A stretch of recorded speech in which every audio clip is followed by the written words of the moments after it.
Chandrasekhara. E nesse momento também se encontrava ali Sanatana Goswami. Então Chaitanya Mahaprabhu passou 2 meses em Varanasi para orientar Sanatana Goswami sobre a sua própria teologia, né, que ele estava desenvolvendo, para que Sanatana Goswami pudesse escrever os livros, né, para serem distribuídos entre os Vaishnavas. Esses livros, então, contêm os ensinamentos do Sr. Chaitanya. Mas quando o Sr. Chaitanya passou pela primeira vez, indo em direção a Vrindavan, quando ele passou por Varanasi, os sannyasis mayavadis criticaram muito o Sr. Chaitanya, porque ele cantava e dançava nas ruas, e para eles, os sannyasis mayavadis, o sannyasi deve se ocupar em estudar o Vedanta Sutra. E Chaitanya Mahaprabhu estava simplesmente cantando Hare Krishna. Então, Chandrasekhara e Tapanamishra se aproximaram do Sr. Chaitanya, pedindo para que o Sr. Chaitanya fizesse alguma coisa, porque para eles era insuportável aquela condição de ficar ouvindo as críticas, né, contra o Sr. Chaitanya, devido ao amor que eles tinham pelo Sr. Chaitanya. E aqui Prabhupada no significado fala, Prabhupada conclui que Tapanamishra e Chandrasekhara, eles eram canistas adhikaris. Por que Prabhupada está concluindo isso? De acordo com Rupa Goswami, no Bhakti Rasamrita Sindhu, ele explica que há 3 classes de devotos e que esses devotos, eles são classificados dessa forma como Kanista, Madhyama e Uttama Adhikari, de acordo com a qualificação deles para praticar Sadhana Bhakti, o vai de Sadhana Bhakti. Porque o processo de sadhana, ou vai de Sadhana Bhakti, implica que o praticante ele está seguindo esse processo em virtude de sua fé nas Escrituras. Então, esse critério, dessa divisão é baseada na fé, ou na compreensão, na maturidade que uma pessoa possui nas Escrituras, uma vez que o processo de Vaidhi Sadhana Bhakti é baseado nas Escrituras, né?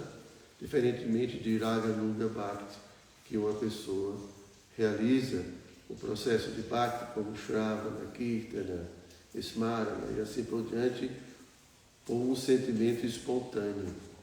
Então, o devoto espontaneamente ele pratica tudo isso, porque ele já tem um apego a Krishna, né?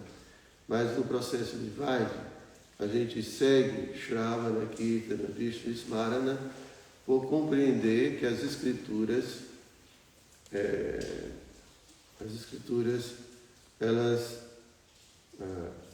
ensinam que é através desse processo que nós podemos alcançar a autorrealização.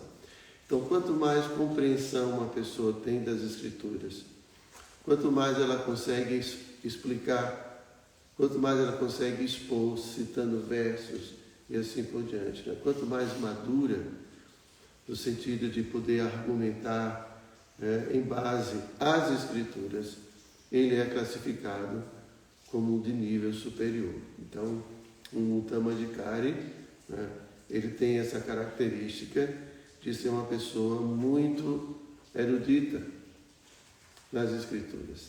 Então, ela sabe argumentar em base às Escrituras, ele sabe citar as Escrituras muito adequadamente. Claro que também essas pessoas têm fé em Bhakti, no processo de Bhakti em Krishna, né? Mas aqui, especificamente, Prabhupada está tratando principalmente desse aspecto da capacidade de argumentar, né? Então aqui ele conclui que Chandrasekhara e Tapanamishvara, pelo fato de eles não conseguirem argumentar com os sannyasis mayavadis, é que eles então não estavam nesse estágio, né, de Uttama Adhikaris. O Madhyama Adhikari, ele tem fé nas escrituras, compreende as escrituras, só que eles não têm a experiência, né, de saber argumentar com essas escrituras, né? Eles não têm essa capacidade, apesar de que a sua posição no serviço devocional é uma posição fixa. Eles nunca vão abandonar o serviço devocional, né? Eles já têm esse nível de maturidade, porém eles não sabem argumentar. E o Kanista Adhikari, ele tem uma fé muito fraca. Ele não compreende muito bem as escrituras, não sabe argumentar, né?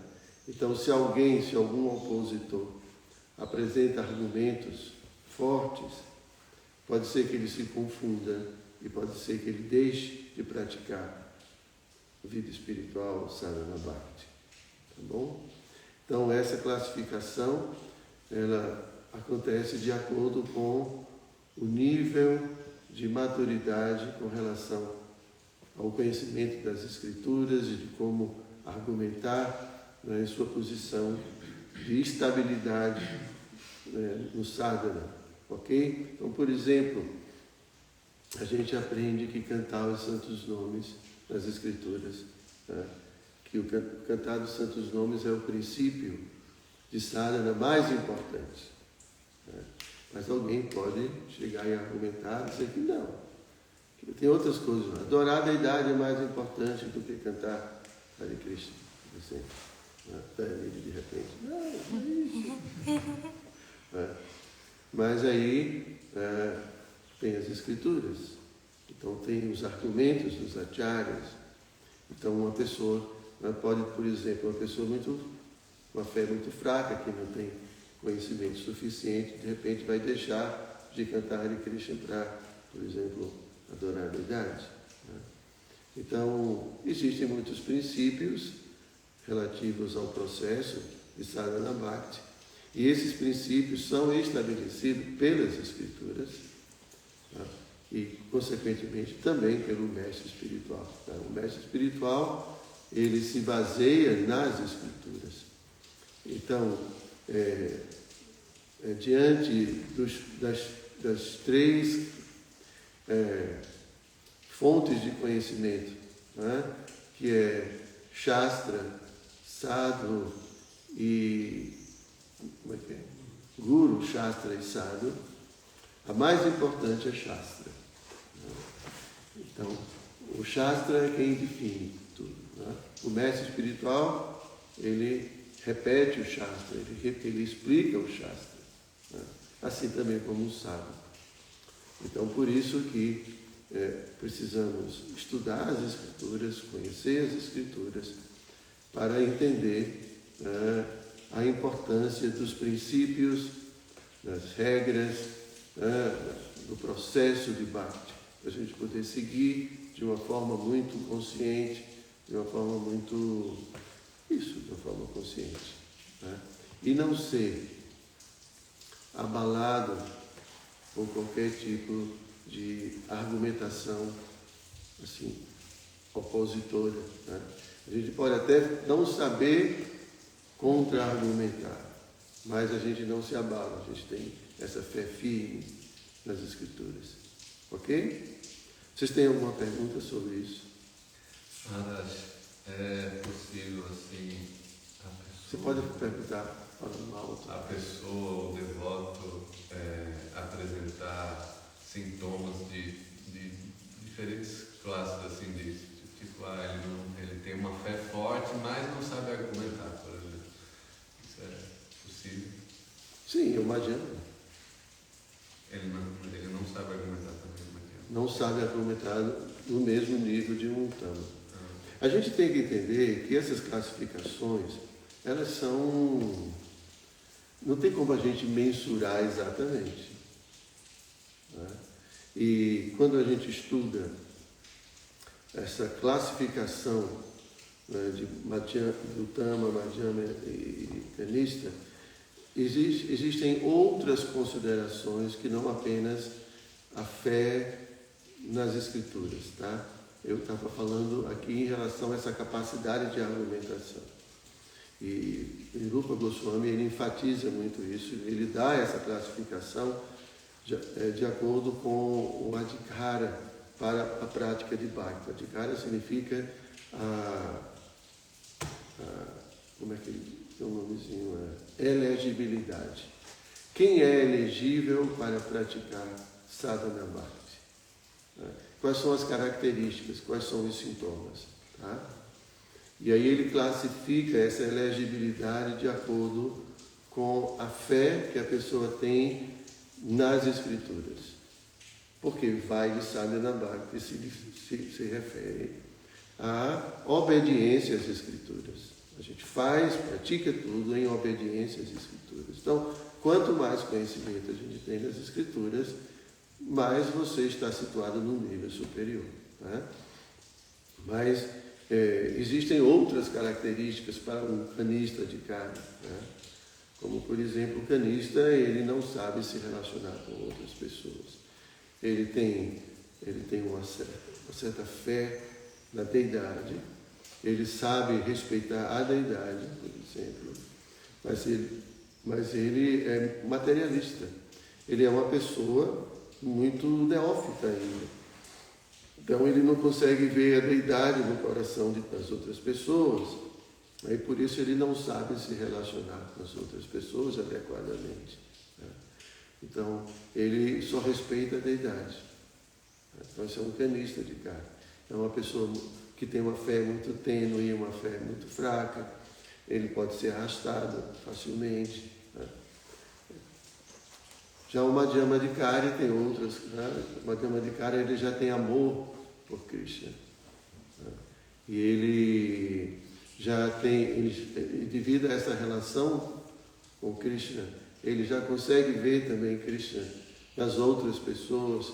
Então ele sabe diferenciar um Vaishnava, ele sabe diferenciar um inocente, ele sabe diferenciar uma pessoa invejosa.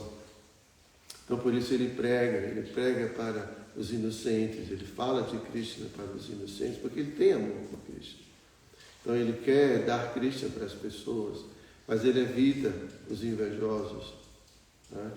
E ele não tem esse conhecimento muito profundo das escrituras, mas ele tem fé firme. Então ele não se abala, mesmo que ele não saiba argumentar. Já o Tamadikari, ele percebe Krishna em tudo, em todas as pessoas, tudo que ele sente, tudo que ele vê, tudo que ele pensa é Krishna. Então ele tem esse nível de consciência de Krishna. Ele não se afasta de Krishna. Em nenhum momento ele tem uma humildade muito grande. Aqui Prabhupada fala, explica que ele considera todo mundo devoto, menos ele. Ele não leva em consideração as atitudes das outras pessoas, porque ele vê que tudo isso é só circunstancial, porque ali por trás existe um ser espiritual. Então ele não leva em consideração nada disso. E é uma pessoa muito madura nas escrituras. Então são vários critérios. Um dos critérios é fé nas escrituras, outros critérios diz respeito a outros aspectos, tá bom?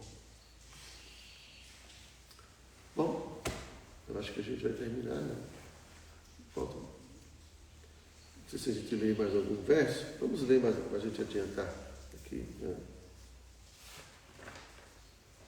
Então, verso 52. Enquanto Tapana Mishra e Chandrasekhara conversavam assim com Sri Chaitanya Mahaprabhu, ele só fazia sorrir levemente e permanecia calado. Nessa altura, um Brahmana veio ao encontro do Senhor. Significado: como a blasfêmia foi lançada contra o próprio Sri Chaitanya Mahaprabhu, ele não ficou aborrecido e por isso ele sorria. Este é o comportamento Vaishnava ideal. Não devemos irritar-nos ao ouvir alguém criticar-nos, mas se criticam outros Vaishnavas, devemos estar preparados a agir como se sugeriu anteriormente. Shri Chaitanya Mahaprabhu foi muito compassivo com seus devotos puros, Tapanas Mishra e Chandrasekhara. Portanto, por sua graça, aquele Brahmana veio imediatamente ter com ele. Por sua onipotência, o Senhor criou esta situação para a felicidade de seus devotos.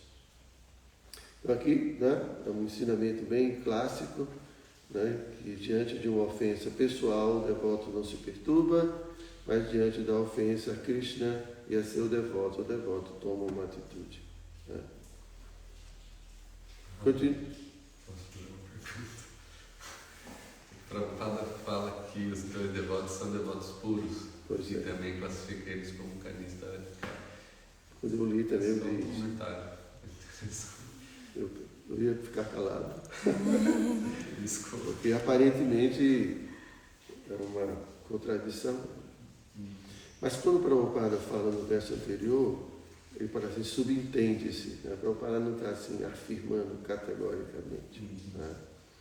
Então, mas aqui o Prabhupada está falando que eles são devotos puros, Chandrasekhara e Tapana Mishra. Talvez o Prabhupada tenha falado isso só para ilustrar a situação. E aqui a gente vê também que Chaitanya Mahaprabhu, porque ele queria agraciar seus devotos, então ele criou essa situação em que um Brahmana se aproximou para fazendo um convite. Então, continuando. Verso 57. O Brahmana sabia que o Senhor Chaitanya Mahaprabhu não costumava ir à casa de qualquer pessoa. Não obstante, devido à inspiração do Senhor, ele fervorosamente pediu-lhe que aceitasse o convite. Na verdade, Chaitanya Mahaprabhu não apenas queria agradar seus devotos, como também ele queria dar sua misericórdia aos sannyasis mayavadis. E aqui o Brahmana sabia que Chaitanya Mahaprabhu não costumava ir à casa de qualquer pessoa. Então Chaitanya Mahaprabhu não ia a qualquer lugar. Ele só aceitava o convite de Brahmanas. E de Brahmanas, assim, bem situados. Ele não comia na casa de qualquer pessoa. Continuando, 58. No dia seguinte, ao ir à casa daquele Brahmana, o Senhor Shri Chaitanya viu todos os sannyasis de Benares ali sentados. 59. Assim que Chaitanya Mahaprabhu viu os sannyasis, imediatamente ofereceu-lhes reverências, depois do que foi lavar seus pés. Após lavar os pés, ele sentou-se no local onde fizera isso. Significado. Ao oferecer suas reverências aos sannyasis mayavadis, Shri Chaitanya Mahaprabhu demonstrou muito claramente sua humildade para com todos. Os Vaishnavas não devem ser desrespeitosos com ninguém, isto para não falar de sê-lo como um sannyasi. Shri Chaitanya Mahaprabhu ensina que a manina manadena deve-se sempre respeitar os outros, mas não se deve exigir respeito para si mesmo. O sannyasi deve sempre andar descalço. E, portanto, ao entrar num templo ou numa sociedade de devotos, deve primeiro lavar os pés e então sentar-se num lugar apropriado. Na Índia, prevalece ainda o costume de deixar os sapatos num local especificado para então entrar no templo descalço, após lavar os pés. Shri Chaitanya Mahaprabhu é um acharya ideal e aqueles que seguem seus passos devem praticar os métodos de vida devocional que ele nos ensina. Shri Prabhupada aqui já. Menos andar descalço. Prabhupada no Ocidente não andava descalço. Ok, gente? Então, na próxima segunda a gente continua essa história incrível onde Chaitanya Mahaprabhu vai ensinar muitas coisas, né? Principalmente a atitude ideal do pregador, né? Que é essa atitude de humildade, mansidão, brandura. E ele conquistou os sannyasis, Keshava, não, o nome dele, esqueci. Do líder dos sannyasis, né? Vocês lembram o nome dele? Então, ele conquistou todo mundo com humildade. Assim como Pátrica, né? Pátrica é tão humilde, conquista todo mundo, assim. Mesmo sem falar nada, não é, Pátrica? Então, também não tem perguntas? Ai, que não. Então, Shri Chaitanya Charitamrita Ki Jai.